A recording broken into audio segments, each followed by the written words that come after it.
BJP high command తెలంగాణపై focus చేసింది. త్వరలో జరగబోయే లోక్సభ ఎన్నికల్లో పోటీ చేసే అభ్యర్థులపై కసరత్తు ఓ కొలిక్కి వచ్చినట్టు తెలుస్తోంది. ఢిల్లీలో బీజేపీ కేంద్ర ఎన్నికల కమిటీ భేటీ తర్వాత అభ్యర్థులను ప్రకటించే అవకాశం ఉంది. దీంతో రాష్ట్ర బీజేపీ నేతలు ఢిల్లీకి వెళ్లారు. బీజేపీ కేంద్ర ఎన్నికల కమిటీ భేటీలో కేంద్ర హోంమంత్రి అమిత్ షా, జేపీ నడ్డా తెలంగాణ అభ్యర్థుల ఎంపికపై చర్చించనున్నారు. ఇక లోక్సభకు అభ్యర్థుల ఎంపిక చివరి దశకు వచ్చినట్టు తెలుస్తోంది. ఇందులో భాగంగా 17 ఎంపీ స్థానాల్లో సగం సీట్లకు అభ్యర్థులను ప్రకటించే అవకాశాలున్నాయి. బీజేపీలో గెలిచిన 4 ఎంపీ సీట్లలో 3 సిట్టింగ్ ఎంపీలను బరిలోకి దింపడంతో పాటు చేవెళ్ల, మహబూబ్ నగర్, మల్కాజ్గిరి, భువనగిరి, మెదక్ స్థానాలకు అభ్యర్థులను ప్రకటించే అవకాశాలున్నాయని చెబుతున్నారు. ఇక ప్రతి నియోజకవర్గం నుంచి 3 అభ్యర్థుల పేర్లు పరిశీలనలో ఉన్నాయి. ఇక ఇదే అంశానికి సంబంధించి మరింత సమాచారం మా ప్రతినిధి భార్గవ్ అందిస్తారు. భార్గవ్, చెప్పండి, బీజేపీ ఎంపీ అభ్యర్థుల జాబితా దాదాపు ఖరారైనట్లు తెలుస్తోంది. పూర్తి వివరాలేంటి? Thank you Shreya. బీజేపీ ముఖ్య నేతలందరూ కూడా ఢిల్లీ వెళ్ళిర్రు. ఢిల్లీలో కేంద్ర ఎన్నికల కమిటీతో సమావేశం జరుగుతూ ఉంది. సో ఈరోజు రేపు కేంద్ర ఎన్నికల కమిటీ నిర్వహిస్తున్నటువంటి ఈ కమిటీలో ముఖ్యంగా బండి సంజయ్, డాక్టర్ లక్ష్మణ్, ఈటల రాజేందర్తో పాటు డీకే అరుణ, కరీంనగర్ ఎంపీ బండి సంజయ్తో పాటు కిషన్ రెడ్డి, సో బీజేపీ కీలక నేతలందరూ కూడా కేంద్ర ఎన్నికల కమిటీలో సమావేశమవుతున్నారు. ఈరోజు రేపు ఈ కమిటీ జరిగే అవకాశం ఉంది. పార్లమెంటు ఎన్నికలకు స్థానాలకు సంబంధించిన అభ్యర్థుల లిస్టును ఫైనల్ చేసే అవకాశం కనిపిస్తూ ఉంది. ఇందులో ముఖ్యంగా మార్చు ఫస్ట్ వీక్లో ఈ లిస్టు ఫైనల్ అయ్యే అవకాశం కనిపిస్తూ ఉంది. ఆల్మోస్ట్ అంటే ఫస్ట్ లిస్టు మన దగ్గర ఉన్నది. ఎందుకంటే ఆల్మోస్ట్ వీళ్ళే ఉండబోతున్నారు అభ్యర్థులను కూడా మనకు సమాచారం ఉంది. ముఖ్యంగా ఏదైతే 4 సిట్టింగ్ సీట్లు ఉన్నాయో కరీంనగర్, నిజామాబాద్, ఆదిలాబాద్, ఇటు కొన్ని ఏదైతే 4 సీట్లు ఉన్నాయో ఇవన్నీ కూడా ఆల్మోస్ట్ వాళ్ళకే ఇవ్వబోతున్నారని కూడా సమాచారం ఉంది. ఇటు సికింద్రాబాద్ కిషన్ రెడ్డి సిట్టింగ్ సీటే ఆల్మోస్ట్ ఎంపీగా ఉన్నాడు, ఆయన కూడా ఎంపీగా ఉన్నాడు. ఇటు కరీంనగర్ బండి సంజయ్ ఆయన కూడా ఎంపీగా ఉన్నాడు. నిజామాబాద్ ధర్మపురి అరవింద్ ఆయన కూడా ఎంపీగా ఉన్నాడు.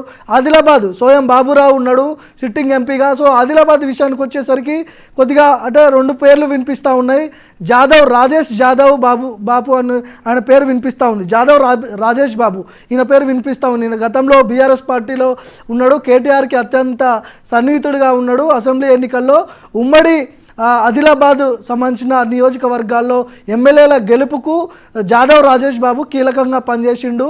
సో ఆయన ఉద్యమకారుడు, ఇవన్నీ కూడా నేపథ్యం కనిపిస్తూ ఉంది. కాబట్టి ఇటు సోయం బాబురావు, ఇటు రాజేష్ బాబు ఇద్దరు పేర్లు కూడా వినిపిస్తూ ఉన్నాయి. ఈ ఎన్నికల్లో ఖచ్చితంగా అంటే సోయం బాబురావుకి పక్కన పెట్టే అవకాశం ఉంది. పక్కన పెడుతున్నారు అనేది కూడా ఒకానొక దశలో చర్చ జరిగింది. ఈ నేపథ్యంలోనే రాజేష్ బాబు పేరు వినిపిస్తూ ఉంది ఈ ఆదిలాబాద్ పార్లమెంటు నియోజకవర్గం నుంచి ముఖ్యంగా.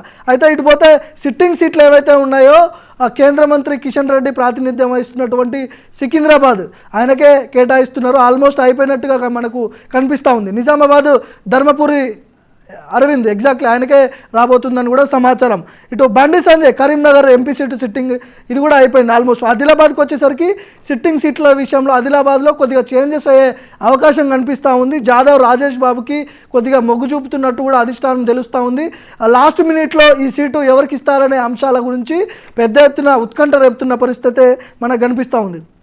ఇటు మల్కాజ్గిరి నుంచి మాజీ మంత్రి ఈటల పేరు ఎప్పటి నుంచో కూడా ఆయన పేరు తెర మీదకి వచ్చింది. మాజీ మంత్రి ఈటలతో పాటు బీజేపీ మధ్యప్రదేశ్ ఇన్ఛార్జ్ మురళీధర్ రావు ఉన్నాడు, ఆయన కూడా ఆశిస్తున్నాడు మల్కాజ్గిరి నుంచి. ఒకవైపు ఈటల రాజేందర్ ఏమో మెదక్ నుంచి ఆశిస్తున్నాడు. మెదక్ నుంచి పోటీ చేయాలని ఉంది. ఖచ్చితంగా నేను గెలిచే అవకాశం ఉంది కాబట్టి ఆయనకు ప్లస్ అయ్యే అవకాశం ఉంది, నేను గెలుస్తాను కూడా ఆయన మాట్లాడుతున్నాడు. కానీ బీజేపీ అధిష్టానం మాత్రం ఖచ్చితంగా మల్కాజ్గిరి పార్లమెంట్ నుంచి పోటీ చేయాలని ఈటల రాజేందర్కి ప్రెజర్ పెడుతున్నట్టుగా సమాచారం ఉంది. ఒకవైపు ఈటల రాజేందర్ ఏమో మెదక్ నుంచి పోటీ చేస్తా అని ఆయన మాట్లాడుతున్నాడు. అంటే ఒకవేళ ఇస్తే ఖచ్చితంగా గెలిచే అవకాశం ఉందని కూడా ఆయన మాటల్లో మనం విన్నాం చాలాసార్లు. సో బీజేపీ అధిష్టానం మాత్రం ఖచ్చితంగా మల్కాజ్గిరి నుంచి బరిలోకి దింపే యోచనలో చూస్తుందని కూడా మాట్లాడుతున్నారు చాలామంది. ఇటు చేవెళ్ళ విషయానికి వస్తే మాజీ ఎంపీ దాదాపు ఈయన కొండా విశ్వేశ్వరరెడ్డి పేరు గట్టిగా వినిపిస్తూ ఉంది. ఆల్మోస్ట్ ఆయనే ఉండబోతున్నాడు అభ్యర్థిగా, లోక్సభ అభ్యర్థిగా అని కూడా వార్తలు వస్తున్నాయి. సో అధిష్టానం కూడా కొండా విశ్వేశ్వర రెడ్డికే ఎక్కువ ప్రాధాన్యత ఇస్తున్నట్టు కూడా తెలుస్తూ ఉంది. ఎందుకంటే చేవల్ల పార్లమెంట్ అనేది చాలా కీలకంగానే చెప్పుకోవచ్చు. ఆర్థికంగా కూడా చాలా బలమైన వ్యక్తి కొండా విశ్వేశ్వర రెడ్డి. సో ఈయనను బరిలోకి దింపితే ఖచ్చితంగా చేవెళ్ళ పార్లమెంటు కైవసం చేసుకోవచ్చు అని కూడా బీజేపీ అధిష్టానము ఇటు కీలక నిర్ణయం తీసుకోబోతుంది అన్నట్టు కూడా సమాచారం ఉంది. ఇటు పోతే మహబూబ్ నగర్ బీజేపీ జాతీయ ఉపాధ్యక్షులు డీకే అరుణ, బీజేపీ జాతీయ ఉపాధ్యక్షురాలు డీకే అరుణతో పాటు జితేందర్ రెడ్డి మహబూబ్ నగర్ విషయానికి వస్తే డీకే అరుణతో పాటు జితేందర్ రెడ్డి ఇద్దరి మధ్యలో కూడా పోటీ కొనసాగుతూ ఉంది. బీజేపీ అధిష్టానం మాత్రం డీకే అరుణకే ఎక్కువ మొగ్గు చూపే అవకాశం కనిపిస్తూ ఉంది. జితేందర్ రెడ్డికి సెకండ్ ప్లేస్ ఇస్తున్నట్టుగా కూడా సమాచారం ఉంది. ముఖ్యంగా డీకే అరుణకే ఫస్ట్ ప్రాధాన్యతగా ఉండబోతుంది. ఆమె లోక్సభ అభ్యర్థిగా ఉండబోతున్నారని కూడా వార్తలు వస్తున్నాయి. సో అదే జరగబోతూ ఉంది. ఇటు నాగర్ కర్నూలు వచ్చేసరికి గత ఎన్నికల్లో పోటీ చేసినటువంటి బీజేపీ స్టేట్ సెక్రటరీగా ఉన్నటువంటి బంగారు శృతి ఆమె గతంలో కూడా పోటీ చేసింది. ఇప్పుడు కూడా మళ్ళీ ఆమెను బరిలోకి దింపే యోచనలో కూడా బీజేపీ అధిష్టానం ఉన్నట్టుగా కూడా సమాచారం ఉంది. ఇటు భువనగిరి ఇది కొద్దిగా హాట్ టాపిక్గా ఉంది. ఎందుకంటే మాజీ ఎంపీ బూర నర్సయ్య కూడా ఆయన బీఆర్ఎస్ నుంచి బీజేపీలోకి వచ్చిండు.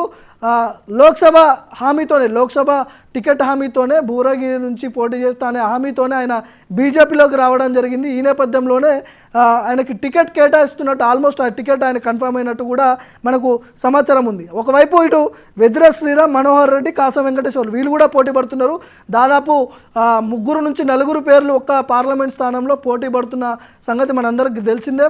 పోటీ మాత్రం చాలా కీలకంగా ఉంటుంది. ఎందుకంటే బీజేపీ మళ్ళీ 3వసారి ప్రధానమంత్రి మోడీ కాబోతున్నాడు, కేంద్రంలో అధికారంలో రాబోతుందని కూడా చర్చలు జరుగుతూ ఉన్నాయి.